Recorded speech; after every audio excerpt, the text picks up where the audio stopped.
అందరికీ నమస్కారం అండి. కాశీలో తిలాభాండేశ్వర స్వామి దేవస్థానం అంటే ఈ మధ్యకాలంలో తప్ప ఇదివరకు ఎవరికి తెలిసేది కాదు. ఇక్కడ ఈ స్వామివారిని అయితే మీకు నేను చూపించడం కూడా జరుగుతుంది. ఇక్కడ ప్రతిరోజు ఇక్కడ స్వామివారు నువ్వు గింజంతా పెరుగుతూ ఉంటారు అనేది నిదర్శనం. ఇది ఎలాగా ఏంటని కూడా మీకు వీడియోలో నేను గురువుగారితో మాట్లాడించడం జరిగింది. ఇదంతా కూడా తీసుకోవడానికి మాకు పర్మిషన్ ఇచ్చినందుకు ఈ దేవస్థానం వారికి ధన్యవాదాలు. ఈ స్వామివారి మీద అయితే సూర్యుడు చంద్రుడు ఇద్దరు కూడా ఉంటారనమాట.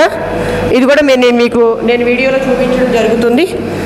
ఈ స్వామి చాలా చిన్నది ఉండేది ఒకప్పుడు, పెరిగి ఇంత స్వామివారు అయ్యారు. ఈ అడ్రస్ కూడా నేను మీకు ఈ వీడియోలో పెడతాను. తప్పకుండా మీరు కాశీ వచ్చినప్పుడు స్వామివారిని దర్శించుకొని చక్కగా వారి ఆశీస్సులు తీసుకుంటారని నేను కూడా ఈ వీడియో చేయడం జరిగింది. ఈ నెల అయితే కార్తీక మాసం అండి. ఇప్పుడు మనకి యాక్చువల్గా నెక్స్ట్ నెలలో వస్తుంది, కానీ మొన్న పౌర్ణమి నుంచి ఈ పౌర్ణానికి మనకి ఇక్కడ కార్తీక మాసం ఉంటుందన్నమాట. సో కార్తీక మాసంలో రావడం కూడా కాశీ అనేది మా అదృష్టంగానే భావిస్తున్నాను. అందరికీ ఓం నమ శివాయ. నమ శివాయ. జై శ్రీరామండి.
Ini lagi tu banyak boleh.